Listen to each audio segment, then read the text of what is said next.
Mayapur Nitaigaur kitchen থেকে সবাইকে স্বাগতম। আপনাদের সাথে আছে আমি জয়প্রিয়া সখী দেবী দাসী। আবারও চলে এসেছি আজকে আরেকটা নতুন আইটেম নিয়ে। আজকে আমি বানাবো তালের পিঠা। এই তালের পিঠাটা একটু নতুনত্ব, তাহলে আপনাদের সাথে শেয়ার করছি। চলুন দেখে নিই কীভাবে এই তালের পিঠাটা বানাতে হয়। তালের পিঠা বানাতে গেলে আমার লাগবে তাল। তার জন্য আমি এই তালটাকে চেলে পাল্প বের করে নিয়েছি। দেখুন তালটা। এখন আমি সব উপকরণ এর মধ্যে দিয়ে দিচ্ছি। প্রথমে আমি এখানে এই যে মাঝারি বাটিতে 1 বাটি চালের গুঁড়ো নিয়েছি, 1 বাটি ময়দা নিয়েছি, আর এখানে হাফ বাটি সুজি নিয়েছি, আর এখানে আমি 2-3 চামচ চিনি দিয়েছি, যেহেতু পরে আমি শিরা করে নেব তার জন্য বেশি চিনি দিচ্ছি না। আর এখানে আমি 4 চামচ বেসন দিচ্ছি। এখন আমি সবগুলো উপকরণ ভালোভাবে মেখে নেব।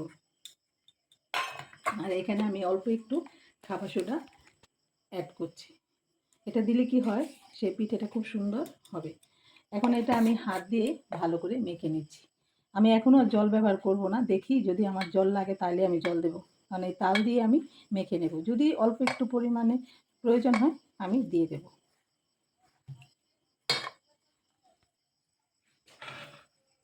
আমি এখানে এই যে শুকনো শুকনো হয়ে গেছে, তার জন্য আমি আরেকটু তালের জুসি দিয়ে দিচ্ছি, কারণ এটার মধ্যে তালের পিঠেটা হবে, তো এর মধ্যে যদি একটু তালের পরিমাণটা বেশি হয় তাহলে খুব সুন্দর হয়, খেতেও খুব ভালো হয়। আর একটু লাগবে, দিয়ে দিচ্ছি। সেটা মাখার সময় বুঝে দিতে হবে পরিমাণটা, না শক্ত না নরম। দেখুন এটা আমার মাখা হয়ে গেছে, এই যে এরকম, না শক্ত না নরম। এটা আমি 2-3 ঘন্টা রেস্টে রেখে দেবো, কারণ এই জিনিসটা যত রেস্টে রাখা যায় তত এই পিঠাটা খুব সুন্দর হয়। এটা আমি রেস্টে রেখে দিলাম। দেখুন এখানে আমি চিনিটা শিরা করে নিচ্ছি, যেহেতু আমার তালের পিঠাটার মধ্যে একটু শিরা লাগবে। তার জন্য এখানে আমি 1 বাটি চিনি, 2 বাটি জল আর 2টো এলাচ দানা দিয়ে দিচ্ছি। এই চিনিটা গলিয়ে নিচ্ছি। চিনিটা দানা দানা তো, চিনিটা একটু গলিয়ে নিচ্ছি, শিরাটা বানিয়ে নিচ্ছি। আর এর মধ্যে একটু আমি 1 ফোঁটা একটু কালার ব্যবহার করছি। এটা চাইলে আপনারা করতেও পারেন, নাও করতে পারেন, কিন্তু একটু কালার দিচ্ছি একটু মানে সুন্দরের জন্য, জাস্ট 1 ফোঁটা। এখন আমি ভালো করে চিনি শিরাটাকে বানিয়ে নিচ্ছি। দেখুন আমি 2-3 ঘন্টা পর ফিরে আসলাম। এখন আমি এই যে আমার এই তাল মাখাটা এই যে একদম ফুলে সুন্দর হয়ে আছে। এখন আমি প্রথমে তালের পিঠাটা বানিয়ে নেব। আর এখানে তো আমার শিরাটা হয়েই গেল, আর একটু হাত দিয়ে ভালো করে ফেটিয়ে নিচ্ছি।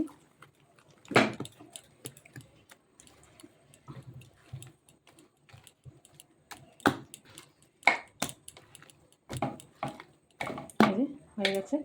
আর এখানে শিরাটাও হয়ে গেছে। এই যে আমি গ্যাসটা এবার অফ করে দিচ্ছি। এই যে শিরাটা যখন একটু তার হবে তখনই বুঝতে হবে ব্যাস। তেল বসিয়ে দিয়েছি, তেলটা গরম হয়ে গেছে।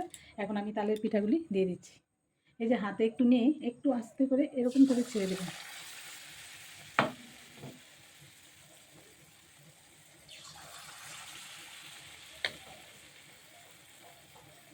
এই যে হাতটা একটু এরকম করে ছেড়ে দেবেন, তারপর তেল দিলেই ওই ওই যে লেগে আছে কড়াইতে এটাও আমাদের চলে আসবে।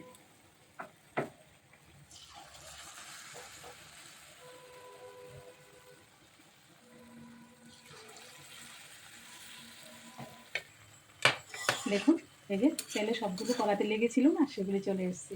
এই তালের পিঠাটা খুব দারুণ লাগে এরকমভাবে করলে। আমরা তো অনেকেই তালের বড়া করি ভগবানের জন্য, তালের মালপোয়া, কিন্তু এই তালের পিঠাটা করে একবার ট্রাই করে অবশ্যই আমাকে কমেন্ট করে জানাবেন যে কেমন লাগলো।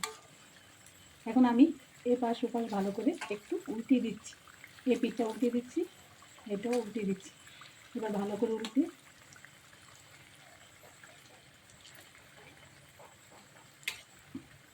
এখন আমি সুন্দর করে একটু লালচে কালার করে ভেজে নেব এই পিঠেটাকে।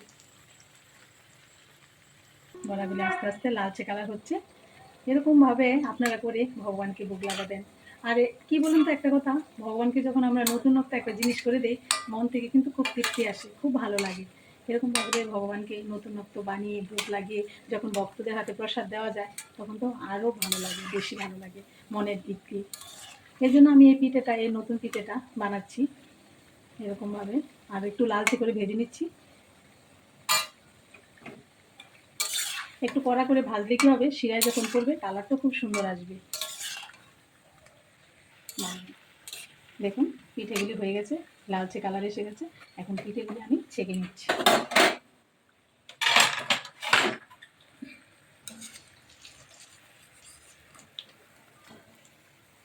ছেঁকে আমি শিরার মধ্যে দিয়ে দিচ্ছি।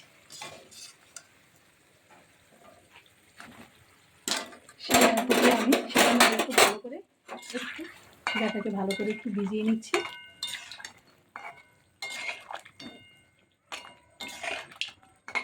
এখন শিরা থেকেও আমি ছেঁকে নিয়ে নিচ্ছি। এই যে শিরা থেকে আমি পিঠেগুলো নিয়ে নিচ্ছি, প্লেটে নিয়ে নিচ্ছি। আমি আরেক খোলা দিয়ে দিয়েছি, আরেক খোলা ভেজে নিয়েছি। এই যে লাল লাল হয়ে গেছে। এখন এগুলি আমি তুলে শিরাতে দিয়ে দিচ্ছি।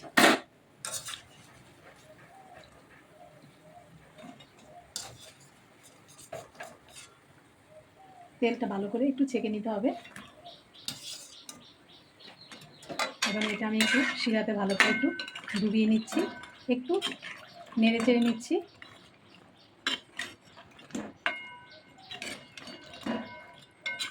এই যে এখন প্লেটে তুলে দিচ্ছি।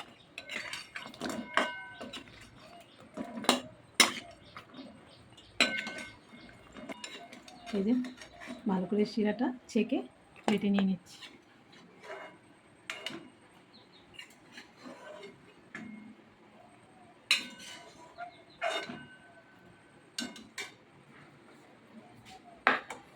দেখুন রেডি হয়ে গেল তালের পিঠে।